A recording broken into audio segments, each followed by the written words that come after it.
The Do-It-Yourself Guide to Business Buying. Today we're talking about screening deals, specifically buyer business fit. Welcome, business buyers. What is our goal with this video, buyer business fit? Well, we have 3 videos in this series. The first one was on the transaction or deal fit. Is this deal closable as an LBO? We've done that video. Number 2 is the seller. We took a look at buyer-seller fit. Will this seller accept my seller note? Really important. We took a look at that as well.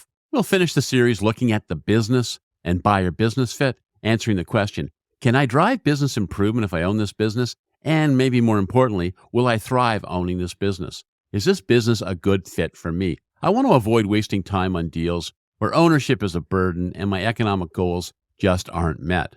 So why do we want to own a business? What are those economic goals?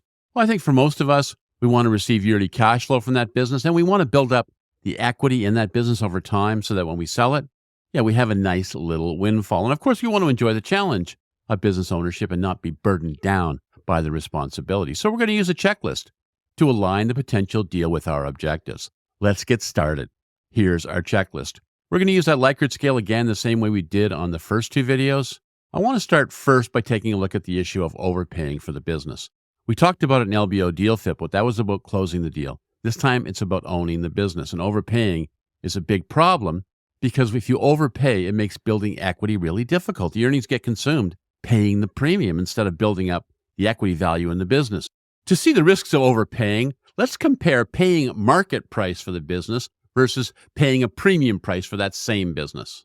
This is just going to be a high-level conceptual example only. I'm going to ignore taxes, interest, and CapEx.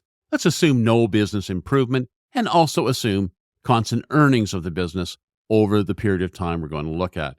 So if we have a target code company A, let's say the fair market value of the business is $1 million. Where did we get that from?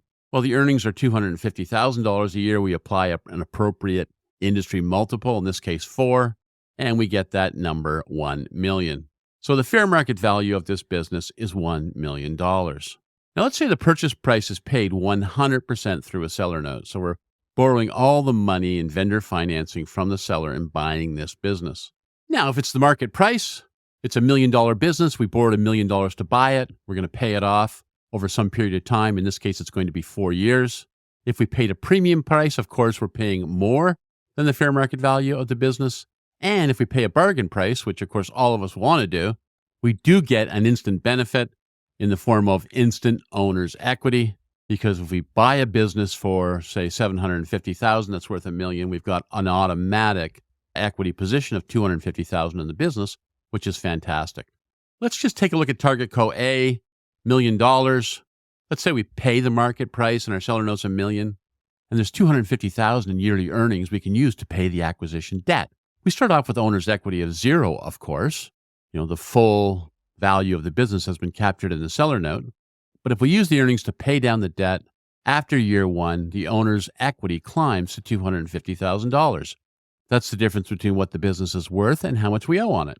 And of course, that pattern continues. At the end of year 2, our owner's equity position will grow from $250,000 to $500,000 by virtue of us having paid off another $250,000 of acquisition debt, and on it goes in year 3 and in year 4. And after 4 years, we'll have built up $1 million of equity value in this business, which is exactly what we want. Our economic goals are to build up equity over time. In this case, we've done it by retiring acquisition debt. That's one of the ways that you can build equity in a business. If instead of paying the market price, you pay the premium price. Let's say you pay $2 million. Why? Because that's the only way you can close the deal. Plus, you get 8 years to pay. And you will hear people that say there's nothing wrong with that we don't really care about the price, we only care about the term.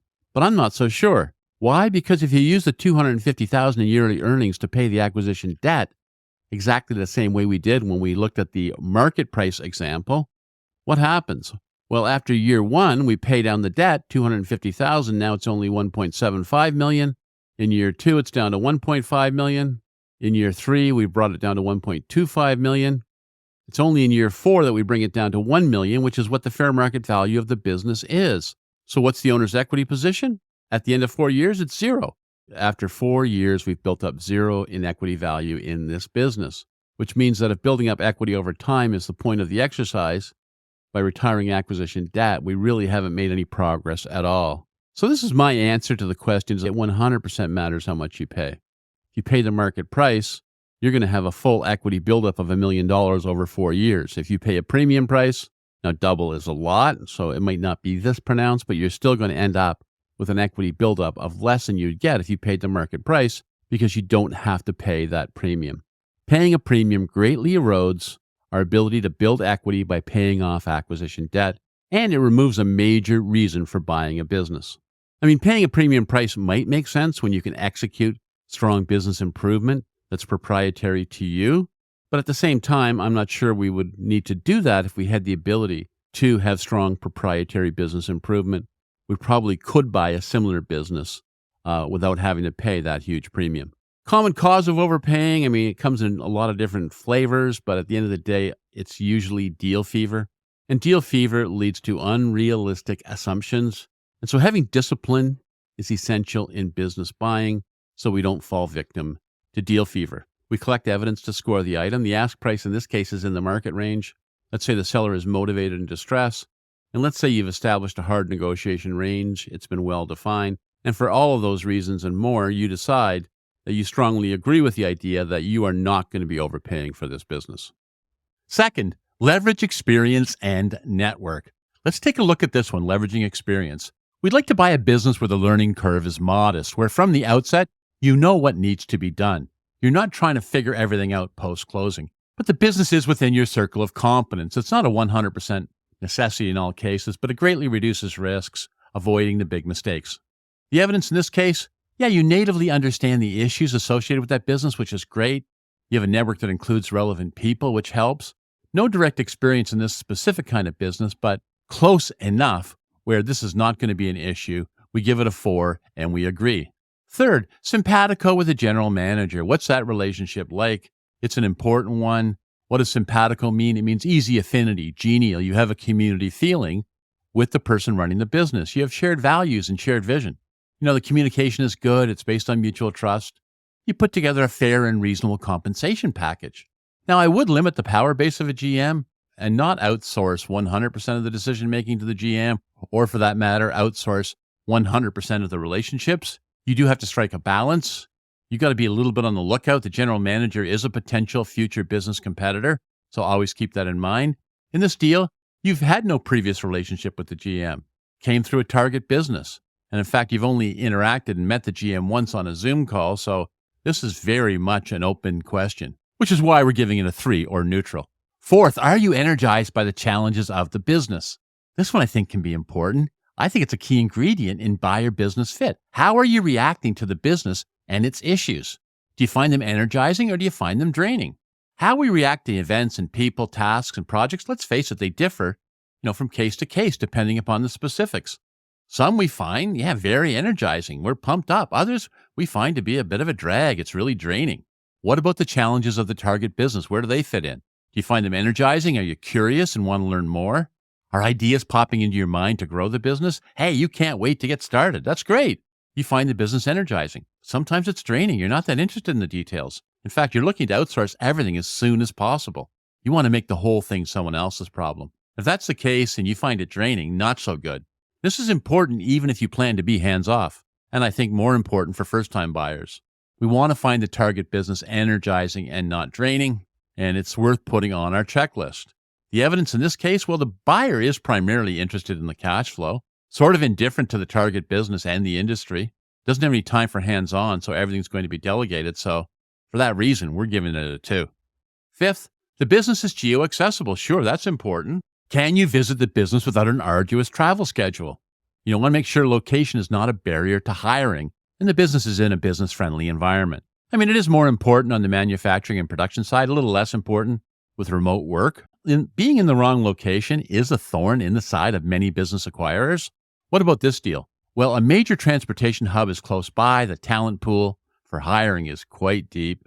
And personal travel, it's less than an hour to get to the target company. That makes visiting really easy. And so for that reason, we give it a strong 5. Sixth, do you have access to funding post-closing? Do you have a funding reserve? We need to make sure that cash flow dips are not a 5-alarm emergency in that first year. Can we withstand if the financial projections fall a little bit short and we're not stretched too thin financially, especially in year 1? where a max LBO can be tough financially. I mean, let's be honest with ourselves. Inflated financial forecasts are often an issue. Sometimes you unexpectedly lose people. That can be an issue. Sometimes you have customer turnover you weren't expecting, which can also be an issue. I mean, post-closing, you can't be on your last dime. You have to have a reserve. In this case, closing is going to deplete all of the funds of the buyer. They stretch to the limit to get this thing closed. The balance sheet assets have been leveraged to the max. There's no obvious source of funding post-closing. And so for that reason, we're giving it a 2. Seventh, the business has a viable second act. What's this one all about? Well, you need new products to replace Act 1 products, depending upon where you are in the product life cycle. You have to have growth plans in place. They have to have kept up with CapEx if that's important. Is the business dominated by one successful product and service? A lot of these small Main Street businesses are.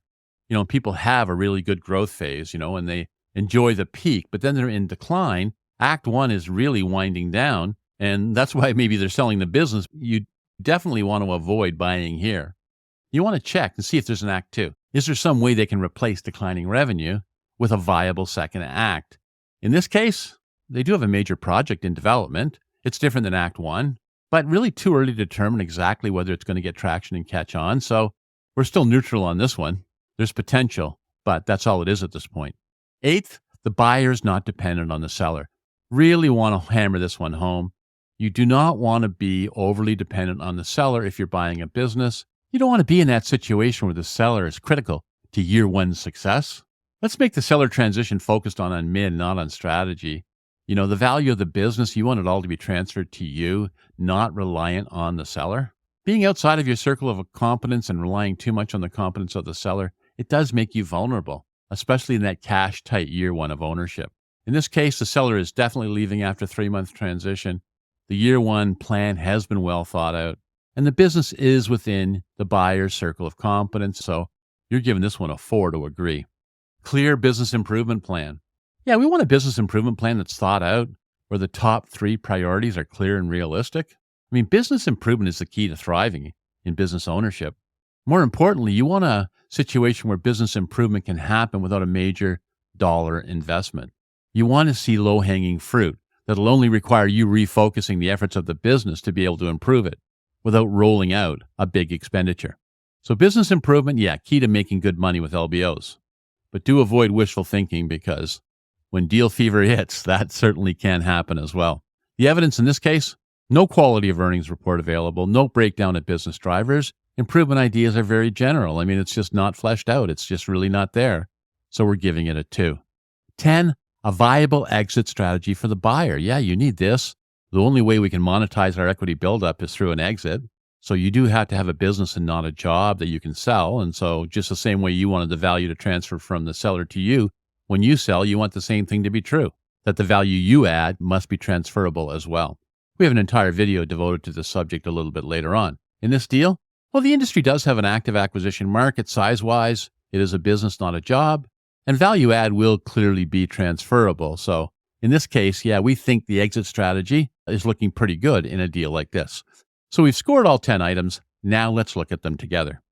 We have Target Co-A. Let's summarize. We talked about avoiding overpaying for the business, leveraging our experience and network, being in simpatico with the GM, being energized by the challenge, having a business that's accessible, having access to funding post-closing. We want a second act. We want a situation where the buyer is not dependent on the seller post-closing, or we have a clear path to improvement, and we have a viable exit strategy for the buyer. It's the questions themselves that are important. Don't skip them. Scoring the questions, to me, is optional. We're scoring them because we're trying to help people who are just getting started with this kind of an analysis. But yeah, I don't score these for every single deal that I'm working on, but I do go through these questions. So internalizing this list and the other 2 lists for deal fit and buyer-seller fit, I think is really important. Now, of course, we did score them out. I'm not going to go through them one by one, of course. And there was a fair amount of variability here, but there were also a lot of positives as well. The total score was 35. The buy-sell fit averaged out at 3.5. And of course, we don't use buyer business fit score to predict success, the same way we didn't use it for the other 2 either. It's not accurate enough for that. It's much better suited to prioritizing time and effort. Should we be spending time on a specific deal? And of course, choosing between 2 competing deals.